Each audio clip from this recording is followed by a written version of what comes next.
नमस्कार दोस्तों, क्या आपके मन में ये कभी सवाल नहीं उठता कि ब्रिटेन में, इंग्लैंड में, यूके में आज भी राजा होता है, क्वीन होती है, क्यों होता है? आपको पता है कि अभी कुछ महीने पहले क्वीन एलिजाबेथ थी, उनकी डेथ हो गई, तो उसके बाद प्रिंस चार्ल्स को किंग घोषित किया गया था कि वो नए किंग हो गए। अभी हाल में उनका जो है मतलब कि उनका राज तिलक किया गया है और वो ब्रिटेन के नए राजा बन गए। तो लेकिन आज के समय में जब हम पूरे वर्ल्ड में बात करते हैं डेमोक्रेसी की, और जो सरकार है या फिर जो हमारा जो हेड ऑफ स्टेट है, जो हमारा राष्ट्रपति है, प्रेसिडेंट है, वो जनता के द्वारा इलेक्ट, जनता के द्वारा चुना जाए। ठीक है, हम लोग आज डेमोक्रेसी की बात करते हैं, रिपब्लिक की बात करते हैं, लेकिन आज ब्रिटेन में जो पूरी दुनिया को जो यूरोप डेमोक्रेसी की बात सिखाता है, और चाहे ब्रिटेन से हमने जो शासन व्यवस्था ली है पार्लियामेंट्री सिस्टम, लेकिन ब्रिटेन में आज भी राजा होता है। इसके पीछे क्या कारण है और मतलब ऐसा क्या है कि वो अभी भी राजा को एक्सेप्ट करते हैं कि भाई हाँ हमारा राजा होना चाहिए या फिर हमारी क्वीन होनी चाहिए? तो मतलब इसके पीछे क्या कारण है? तो पहले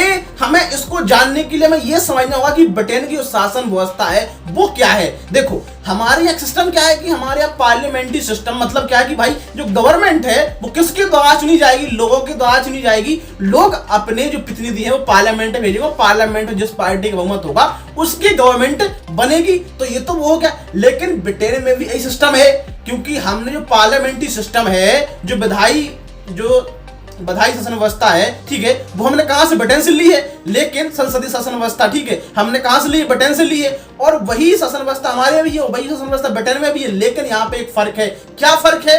कि ब्रिटेन में शासन व्यवस्था तो है, मतलब जो संसदीय शासन व्यवस्था वो तो ब्रिटेन में है, मतलब वहां की जो सरकार है, वहां का जो प्रधानमंत्री है, मतलब वो तो लोगों के द्वारा चुना है। मतलब जो सरकार है और जनता के जो प्रतिनिधि है वो तो पार्लियामेंट में जा रहे हैं, हाउस ऑफ कॉमन्स और हाउस ऑफ लॉर्ड्स है, वहां तो समझ में आ रहा है। और सरकार भी जनता के द्वारा चुनी जा रही है, मतलब प्रधानमंत्री एक प्रकार से क्या है, जनता के द्वारा चुना गया। जैसे हमारे देश में है नरेंद्र मोदी, उसी प्रकार से ऋषि सुनक, वहां पे पार्लियामेंट के मेंबर होते हैं, मेंबर ऑफ पार्लियामेंट, जिस पार्टी का मत होता है वो सरकार बनती है। तो भाई सरकार जो है वो तो जनता के द्वारा चुनी जा रही है, लेकिन यहाँ पे जो हेड ऑफ स्टेट है, लेकिन जो राजा रानी होता है वो क्या होता है? ब्रिटेन का हेड ऑफ स्टेट होता है। मतलब वो जिस प्रकार से हमारे राष्ट्रपति है, वही उसी प्रकार से वही पोजीशन ब्रिटेन में राजा या जो किंग है या क्वीन है उसकी होती है। लेकिन वो जनता के द्वारा चुना नहीं जाता, मतलब वो जनता नहीं चुनती, वो एक डायनेस्टी सिस्टम, मतलब कि वहां पे एक वंशवाद का सिस्टम है। उस परिवार के पास वो पद रहता है और वो क्या हेड ऑफ स्टेट है, मतलब वो वहां का राष्ट्र अध्यक्ष, मतलब देश का अध्यक्ष है, और वो लोगों के द्वारा चुना नहीं गया, इसलिए वो रिपब्लिक नहीं है। वहां पे डेमोक्रेसी तो है, जैसे कि हमारे यहाँ डेमोक्रेसी है उसी तरीके से वहां भी डेमोक्रेसी है, लेकिन हमारे यहाँ डेमोक्रेसी के साथ साथ रिपब्लिक भी है। रिपब्लिक हम लोग कहते हैं ना, हम भारत के लोग, भारत को हमारा संविधान क्या कहता है? संविधान की प्रस्तावना क्या कहती है कि हम भारत के लोग भारत को संपूर्ण प्रभुत्व संपन्न समाजवादी पंथ निरपेक्ष लोकतांत्रिक गणराज्य, लेकिन गणराज्य हमारे यहाँ रिपब्लिक है। मतलब हमारे यहाँ जो राष्ट्र अध्यक्ष है, मतलब हेड ऑफ स्टेट है, वो लोगों के द्वारा चुना जाएगा या फिर लोगों के प्रतिनिधि के द्वारा चुना जाएगा। लेकिन ब्रिटेन में ऐसा नहीं है। ब्रिटेन में जो राजा है, मतलब जो राष्ट्रपति है एक प्रकार से कहा, उसको वहां पर राजा कहा जाता है। जो हेड ऑफ स्टेट है वो जनता के द्वारा नहीं चुना जाएगा, वो एक पद है, वो एक परिवार के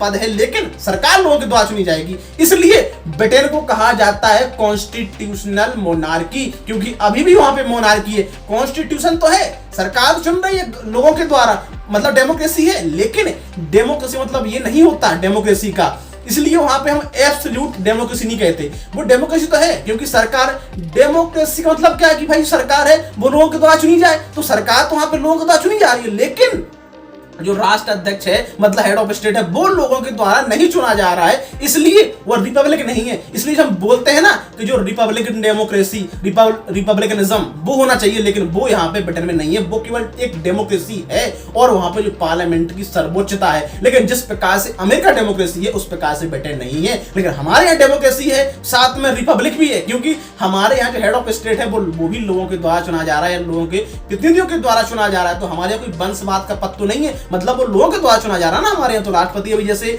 जो द्रौपदी मुर्मू है, तो क्या है, लोगों के द्वारा चुनी गई ना, मतलब एक प्रकार से लोगों के प्रतिनिधियों के द्वारा, जो विधायक है, जो सांसद है, जो एमपी है, उनके द्वारा चुनी गई है। तो वंशवाद का पद तो नहीं है, लेकिन ब्रिटेन वंशवाद का पद है। इसलिए ब्रिटेन में जो शासन व्यवस्था है उसको कहा जाता है कॉन्स्टिट्यूशनल मोनार्की, संवैधानिक राजतंत्र।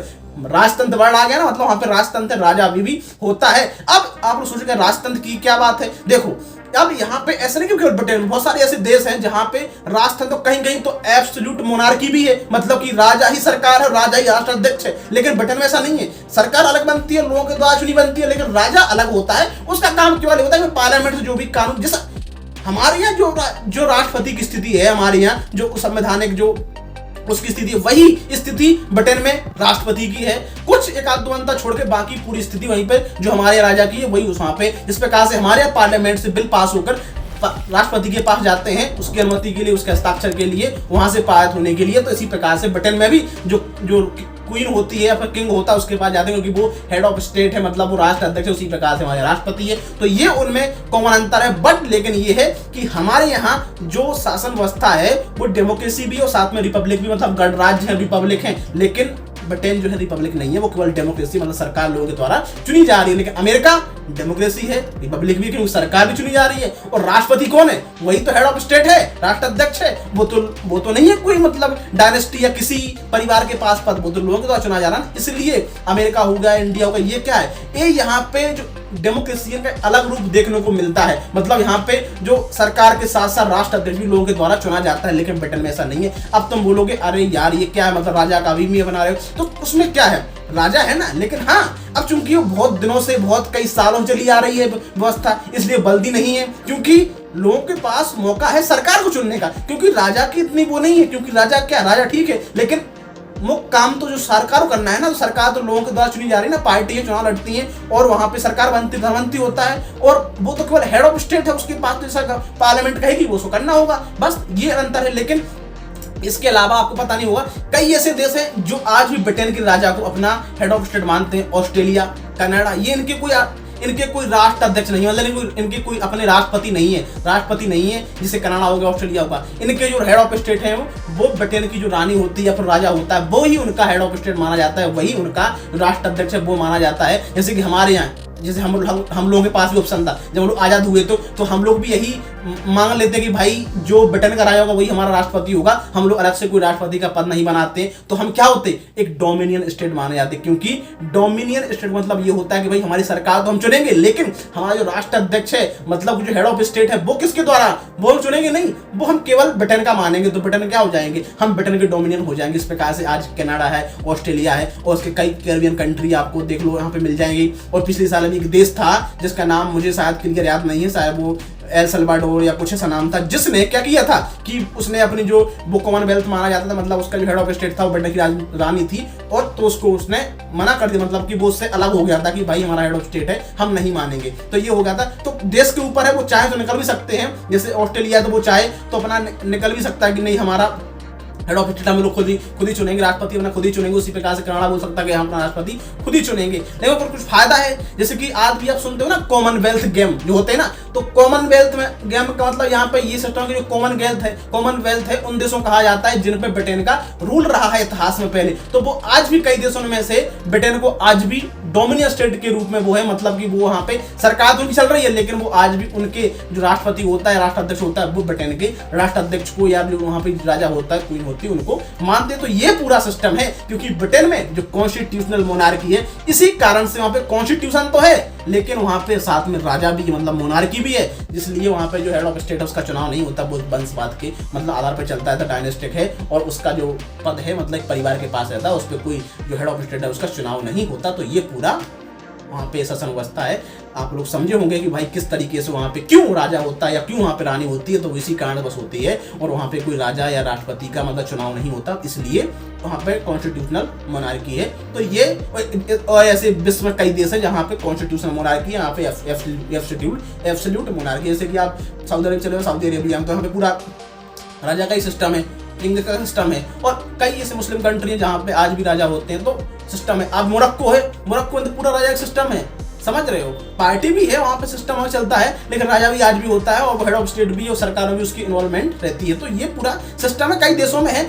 ब्रिटेन के हम लोग इतना ध्यान नहीं देते, क्योंकि हम लोग मानते हैं ब्रिटेन तो मतलब अच्छा है, मतलब यूरोप है तो कोई राजा माता सिस्टम है नहीं। लेकिन खबरों में कभी कभी आपको पता चलता है, आप लोग सुनते हो तब लगता है अरे भाई राजा आज भी है। तो हाँ है, राजा है, क्योंकि वो कॉन्स्टिट्यूशनल मोनार्की है, मतलब संवैधानिक राजतंत्र है वहाँ पे, इसलिए वहाँ पर राजा होता है। तो आइए आप लोग समझे होंगे कि भाई क्या ऐसे कांड रहे उसके पीछे, इसलिए वहाँ पे राजा चुना जाता है, राजा होता है, तो ये उसके पीछे काट रहे हैं। तो आई होप आप लोगों को ये इन्फॉर्मेशन अच्छी लगी होगी कि भाई क्या इसके पीछे कारण है, और ऐसे ही अच्छे कोई इंटरेस्टिंग नेक्स्ट वीडियो आप तक आसानी से पहुंचे, आप तक वो आप लोग चाहो कि ये और अच्छे वीडियो आए ताकि आपको इन्फॉर्मेशन मिले, ठीक है। तो ऐसे ही अच्छे वीडियो, यदि आपको पसंद आया हो वीडियो, अच्छा लगा वीडियो को लाइक से दोस्तों जरूर करें, साथ में चैनल को सब्सक्राइब भी करें ताकि जब भी हमारा कोई नया वीडियो आता है ऐसे ही एजुकेशन रिलेटेड या और भी किसी कॉन्टेक्स्ट में या फिर किसी सब्जेक्ट से रिलेटेड या करंट की इशू से लेके, तो आप तक वो आसानी से पहुंच जाए दोस्तों। जय हिंद, जय भारत, मिलते हैं नेक्स्ट वीडियो में, धन्यवाद।